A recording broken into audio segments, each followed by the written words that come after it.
Epilogue, you can go home again.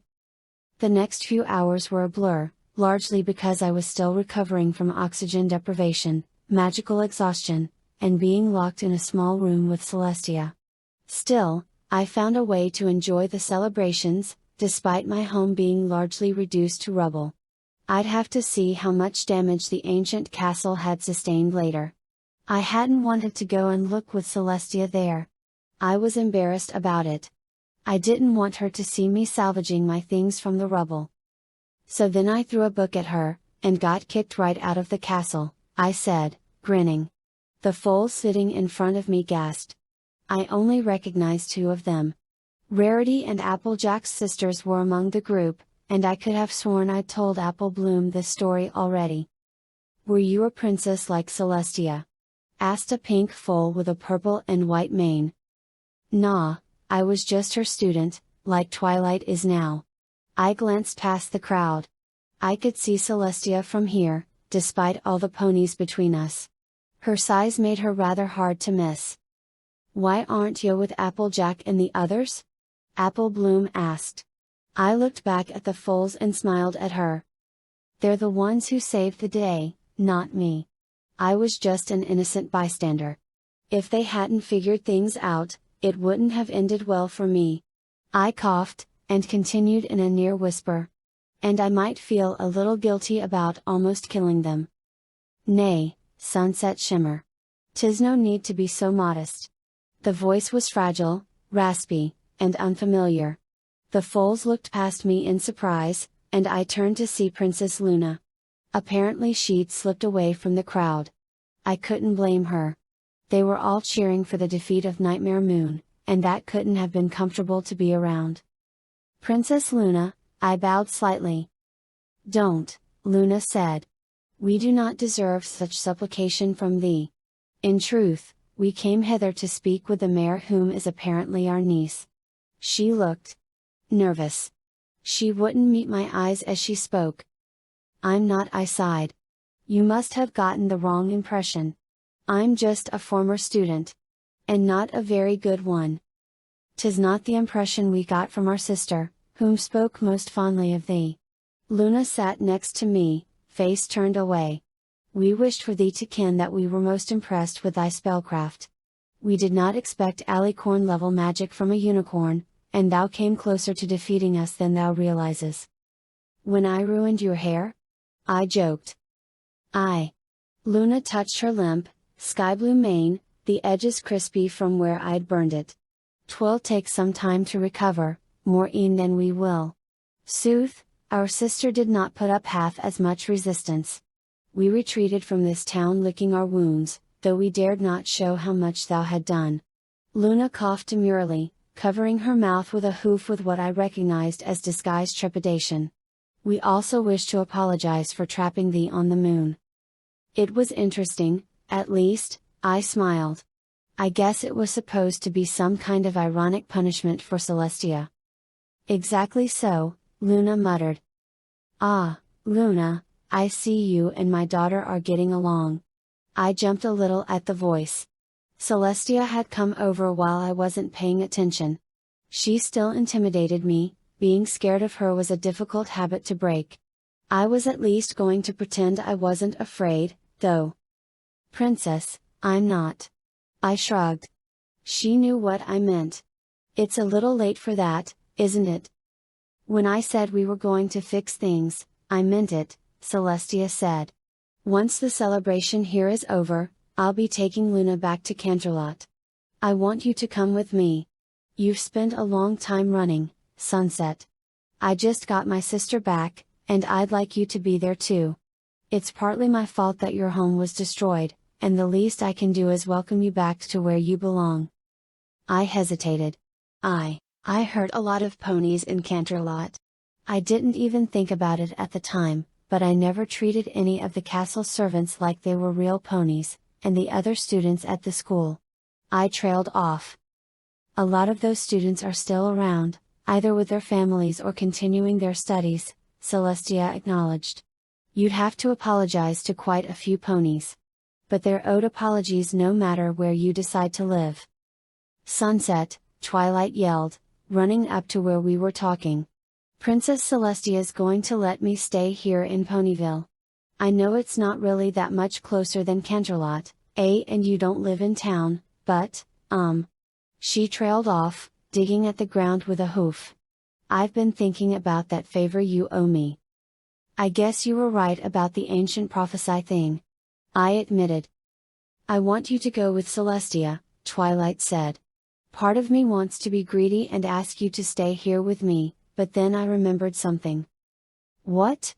Some other prophesy thing? No, Twilight said, narrowing her eyes. I remembered that you dropped out of school. I'm not going to let my best friend ruin her life because she didn't get a proper formal education. I'm calling in my favor, and I want you to go back to Canterlot and stay with Celestia and finish learning from her.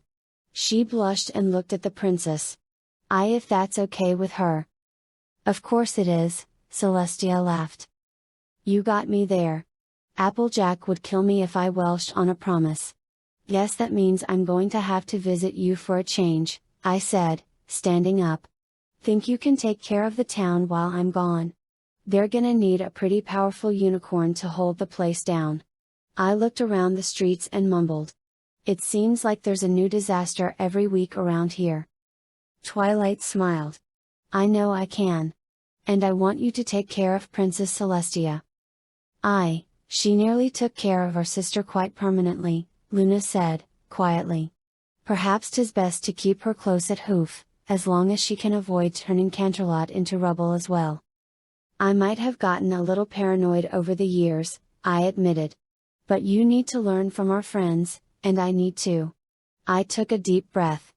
I need to stop being a scary monster in the woods and actually get on with my life. It's been on hold now for a long time because I was too afraid to face what I'd done. I limped a little as I walked over to Twilight to hug her. It took a lot of ponies to drag me back into the world. Especially you, Twilight. It won't be the same without you, Twilight whispered. Are you kidding? I snorted. Twilight, I'm going to be a few hours away by train, and we won't have to try and go behind Celestia's back to see each other. Do you know how much easier it's going to be to hang out? Twilight, Celestia said gently. True friendships can't be broken by distance, time, or even the mistakes we made, as long as we don't give up on them. She leaned down to nuzzle Luna. You're right, Princess, Twilight smiled. I guess I was just excited to finally be open about Sunset. I've been hiding it for so long and I'm sorry I never told you. There's nothing to be sorry about, Twilight, Celestia said. But, as part of your official studies on friendship, I think the Crown can manage to pay some minor travel expenses. Say, a pass for the train to and from Canterlot. Twilight brightened up at that. Thank you, Princess Celestia. I wouldn't want to keep my little one from seeing her friends either, Celestia teased, picking me up with her magic and pinching my cheeks. I groaned, my ears flattening against my head with annoyance. Celestia. I'm supposed to be a terrifying, mysterious witch. I complained. Whined, really? The whole town was looking at me. I blushed as red as Big Macintosh. I think it's time we started heading back, Celestia said. We have a lot to prepare for your and Luna's arrival. She started walking, still holding me in her magic like I might try to escape. As we started towards the chariot waiting for us, I saw my friends, waving to me. Can I just say goodbye to Everpony first? Celestia put me down without argument, and my friends crowded around me. Don't be a stranger, Sugarcube, Applejack said, as she squeezed me with the incredible strength she developed over the years. You simply must invite us to the castle, Rarity put in. Not your castle. It was interesting, I suppose, but rather in disrepair. Canterlot Castle. Please don't blow it up. Come on, Rare, Dash snorted. This isn't the time to be asking favors. She lowered her voice and whispered into my ear. But if you like, get in close with the Wonderbolts, drop my name a few times and let them know I'm awesome. Just be honest. I'm glad that you're doing better, Fluttershy added. I've been worried about how sad you were sometimes and I'm glad you aren't now. She smiled. This calls for a going away party, Pinkie shouted. We're already at a party, Pinkie, Twilight sighed. How about a homecoming party for when I come back, I suggested. That way you'll have time to think about how to make it really, I looked at Dash. Awesome? Dash nodded in approval. We could have a piñata, Pinkie gasped. No, the world's biggest piñata. Filled with smaller, Maridioshka piñatas. Is that a thing? I tilted my head. I will need to do party science to find out, Pinkie said, very seriously.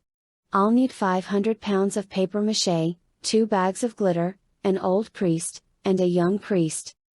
I shook my head at that. My other friend stepped aside as Twilight embraced me. You will come back, right? Twilight asked. I'd feel really stupid if I moved here to study friendship and ended up losing my best friend at the same time. Twilight, it'd take an escaped god of chaos to keep me away. I felt really stupid about saying that, later, but that's a story for another day. End of The Witch of the Everfree, by Magnet, Bolt. This is the first of 4 stories. Next up is The Witch of Canterlot, followed by Don't Invite Witches to Weddings, and finally The Witch of the Wind. All are marked complete.